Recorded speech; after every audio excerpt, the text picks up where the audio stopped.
یہ اس وقت کی بات ہے جب شام اور عراق کی حدود علیحدہ نہیں ہوتی تھی، ایک ساتھ ہوتی تھی، اور موصل عراق کا ایک فیمس سٹی تھا۔ موصل سٹی سے ایک تاجر اپنے بعض مویشیوں کے ساتھ، گائے بکروں کے ساتھ، جو اس طرح کے جانور ہوتے ہیں، اس کے ساتھ حلب کی طرف روانہ ہوا۔ حلب دنیا کے قدیم ترین شہروں میں شامل ہے اور آج کل یہ شام کا شہر ہے جو الیپو کے نام سے جانا جاتا ہے۔ تاجر نے اپنا قیام ایک مسافر خانے میں کیا۔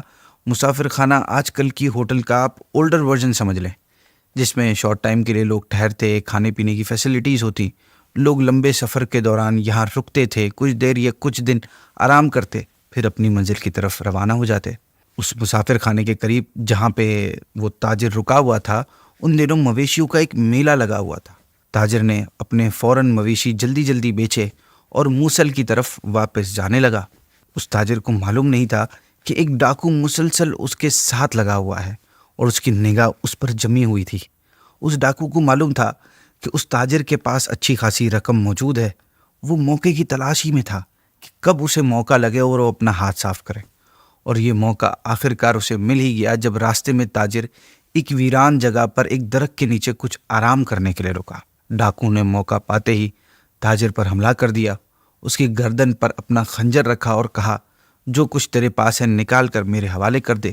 تاجر نے ادھر ادھر دیکھا کہ کوئی اسے بچا لے، شور بھی مچایا، مگر اس ویرانے میں، اس جنگل میں اسے کون اس کی فریاد سنتا، کون اس کو بچاتا؟ لہٰذا اس نے مجبور ہو کر اپنا تمام مال ڈاکو کے حوالے کر دیا۔ اب ڈاکو اسے قتل کرنے کے ارادے سے آگے بڑھا۔ تاجر نے کہا، مال تمہیں مل چکا ہے، اب مجھے تو جانے دو، میرے چھوٹے چھوٹے بچے ہیں، میرے پر رحم کرو، مجھے قتل نہ کرو۔ مگر ڈاکو کے سر پر اس ٹائم خون سوار تھا، اس نے تاجر کی ایک نہیں سنی۔ وہ مسلسل تاجر پر وار کرتا اور تاجر اپنے آپ کو بچانے کی کوشش کرتا۔ تاجر بالکل نہتھا تھا، اس کے پاس اپنی حفاظت کا کوئی سامان نہیں تھا۔ وہ بار بار اپنے لیفٹ رائٹ دیکھ رہا تھا کہ کوئی اس کی مدد کرے کہ اچانک اس کی نظر پر درخت پر پڑی۔ اس کو درخت پر 2 کبوتر نظر آئے۔ ڈاکو مسلسل حملے کر رہا تھا، اسی دوران اچانک اس تاجر نے ان کبوتروں کو مخاطب کیا، ان کو بولا اور کہا، اے کبوتروں گواہ رہنا، اے کبوتروں گواہ رہنا۔ 3 بار اس نے ایسا کہا اور یہ کہہ رہا تھا کہ آخرکار ڈاکو اس کو قتل کرنے میں کامیاب ہو گیا۔ قتل کرنے کے بعد اس کے الفاظ ڈاکو کے دماغ میں گھوم رہے تھے اور وہ اسے بڑے مزاحیہ اور بڑے طنز بھرے انداز میں دہرا رہا تھا کہ اے کبوتروں گواہ رہنا، اے کبوتروں گواہ رہنا۔ اس نے گویا اس کا ایک اس کے لیے جوک سا بن گیا تھا۔ ادھر اس تاجر کے اہل و عیال، گھر والے اس کی آمد کا ویٹ کر رہے تھے، اس کے آنے کا ویٹ کر رہے تھے۔ دن گزرتے گئے مگر اس کی کوئی خبر نہ مل رہی۔ چنانچہ اس کا بڑا بیٹا اپنے والد کی تلاش میں حلب گیا۔ وہاں اس کو بتایا گیا کہ فلاں تاریخ کو حلب آیا تھا، فلاں جگہ اس نے قیام کیا تھا اور فلاں کے ہاتھ اپنے مویشی بیچے، اتنی رقم وصول کی، اور چند دنوں بعد حلب سے کچھ فاصلے پر ویرانے میں کسی نامعلوم افراد نے اس کو خنجر کے وار سے قتل کر دیا اور ساری رقم چھین کر وہ فرار ہو گیا۔ تاجر کا بیٹا شہر کے حاکم کے پاس گیا، وہاں سے پھر قاضی کے پاس گیا، اپنے والد کے دوستوں سے ملا کہ کسی طرح قاتل کا پتہ چل سکے، مگر تمام تر کوششوں کا نتیجہ مایوسی کے سوا کچھ نہ ملا۔ وہ مایوس ہو کر واپس موصل آ گیا، وہاں کے والی سے ملا اور اس سے مدد کی ریکویسٹ کی۔ اس نے فوری طور پر حلب کے حاکم کو خط لکھا۔ ایک مرتبہ پھر قاتل کی تلاش شروع ہوئی، مگر ساری تحقیقات کا نتیجہ یہ نکلا کہ قاتل کا کوئی پتہ نہ چل سکا۔ تھک ہار کر گھر والے بھی صبر کر کے بیٹھ گئے اور اس کیس کی فائل کو بند کر دیا گیا۔ ایسے ہی جیسے ہمارے دور میں ہوتا ہے نا کہ جب لانگ ٹائم تک کوئی کیس کی ثبوت نہیں مل رہا ہوتا، اس کے حوالے سے کوئی گواہ نہیں ملتا، تو آخرکار اس کیس کو بند کر دیا جاتا ہے، ویسے ہی ہوا۔ وقت گزرتا گیا، دن ہفتوں مہینوں میں بدل گئے اور مہینے سالوں میں بدل گئے۔ نہ جانے کتنے حاکم اور والی تبدیل ہوئے، کتنے ہی نئے قاضی آئے اور رخصت ہوئے۔ تاجر کے اہل و عیال اور دوست بھی آہستہ آہستہ اس واقعے کو بھول گئے، مگر اس قصے کو ایک شخص نہیں بھولا، اور وہ شخص تھا جس نے اس تاجر کو قتل کیا تھا۔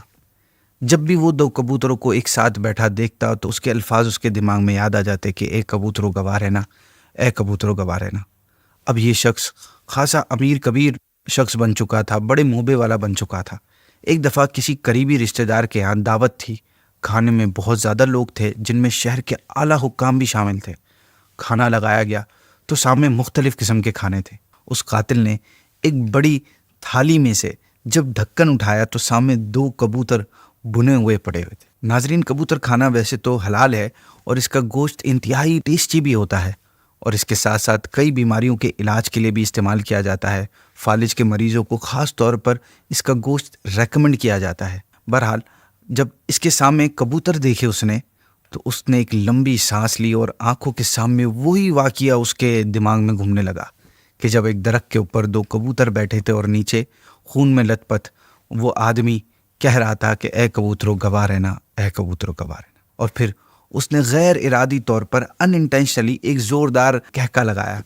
لوگوں نے اس کی وجہ پوچھی تو وہ واقعے کے اس پارٹ کو جو اس میں اس کے نزدیک بڑا مزاحیہ تھا، اس میں اتنا کھویا کہ وہ یہ بھول گیا کہ وہ ابھی کسی دعوت میں موجود ہے۔ ہمارے ساتھ بھی شاید کبھی ایسا ہوتا ہے کہ ہم کسی واقعے میں اتنا زیادہ کھو جاتے ہیں، سم ٹائمز ہم اتنا زیادہ ایموشنلی اٹیچ ہو جاتے ہیں کسی چیز سے کہ جب اس بات کا تذکرہ چھڑتا ہے تو ہم بھول جاتے ہیں کہ ہم کون ہیں، کن کے سامنے بیٹھے ہیں، اور بس اپنے جذبات اور خیالات کا اظہار کر بیٹھتے ہیں۔ اس کے ساتھ بھی ایگزیکٹلی یہی ہوا۔ جب لوگوں نے اس سے پوچھا تو وہ لوگوں کو قتل کا واقعہ سنانے لگا۔ اس واقعے کا ایک ایک پارٹ بڑے مزے لیتے ہوئے ڈیٹیل سے سنایا، زبان نے کوئی چیز نہیں چھوڑی۔ لوگ شاکڈ ہو گئے اور شاکڈ ہو کر اس کی داستان سننے لگے۔ جیسے ہی اس نے واقعے کو کمپلیٹ کیا تو اسے ریئلائز ہوا کہ اس نے یہ کیا غلطی کر دی۔ سالوں سے جس واقعے کو لوگ بھول چکے تھے، اس کیس کی فائلیں تک بند ہو چکی تھی، اس نے خود اس کا چرچا کر دیا، اس کا بیان کر دیا۔ مگر اب کہتے نا وہ تیر کمان سے نکل چکا تھا۔ چند گھنٹوں میں پورے حلب میں یہ واقعہ ہر شخص کی زبان پر تھا، اور حلب کے حاکم کو بھی اس کی اطلاع مل چکی تھی۔ اس نے فوراً اس شخص کو اریسٹ کرنے کا حکم دیا اور اس ڈاکو کے خلاف ایک نیا کیس درج کیا گیا۔ اس دعوت میں موجود لوگوں کو گواہیوں کے لیے طلب کیا گیا۔ سب نے اپنے اپنے بیان دیے۔ مجرم کو بلوا کر گواہوں کے بیانات سامنے رکھے گئے۔ حلب کے حاکم نے کہا کہ ہم نے گواہی دی۔ حلب کے قاضی نے کہا ہم نے بھی گواہی دی۔ پولیس چیف وہاں تھا دعوت میں، اس نے بھی کہا ہم نے گواہی دی۔ وہاں پر موجود تمام لوگوں نے کہا کہ ہم نے گواہی دی، کیونکہ یہ تمام لوگ اس وقت دعوت میں شریک تھے۔ مجرم کے پاس اعتراف کرنے کے سوا کوئی چارہ نہ تھا، کیونکہ جتنی ڈیٹیل سے اس نے قتل کا واقعہ سنایا تھا اتنی ڈیٹیل اس قاتل کے علاوہ کسی اور کو پتہ ہو ہی نہیں سکتی تھی۔ لہٰذا لوگوں کی گواہیوں اور اس کے اقرار پر اس مجرم کو پھانسی کی سزا سنا دی گئی۔ اگلے روز صبح سویرے پھانسی کے منظر کو دیکھنے بے شمار لوگ جمع تھے۔ جب اس کی گردن میں رسی ڈالی گئی تو دیکھا گیا اس کی زبان پر یہ الفاظ جاری تھے، اے کبوترو گواہ رہنا، اے کبوترو گواہ رہنا۔ رسی کھینچ دی گئی اور لوگوں نے ایک مجرم کو کیفر کردار تک پہنچتے ہوئے دیکھا۔ ناظرین، اس مقدمے میں دنیا کی عدالت بلا شبہ عاجز آ گئی۔ وہ قاتل کا پتہ نہ لگا سکی۔ قاتل ایک لمبی مدت تک آزاد پھرتا رہا، مگر اللہ کی عدالت، وہ کہتے ہیں نا کہ اللہ کے ہاں دیر ہے اندھیر نہیں، اس کی عدالت کبھی عاجز نہیں آ سکتی۔ اس کا راز آخر ظاہر ہو ہی گیا اور مجرم کو بالآخر قانون کی عدالت کے سپرد ہونا پڑا۔ اسے کچھ دیر تو مہلت مل گئی، مگر آخر کبوتروں نے گواہی دے دی اور وہ اپنے انجام کو پہنچا، اور ایک مظلوم کی پکار کا جواب اسے مل ہی گیا۔ ناظرین، اسی کے ساتھ ہم آج کی ایپیسوڈ کو اینڈ کرتے ہیں۔ انشاءاللہ کل آپ سے اگلی ایپیسوڈ میں ایک نئے فیصلے کے ساتھ پھر ملاقات ہوگی۔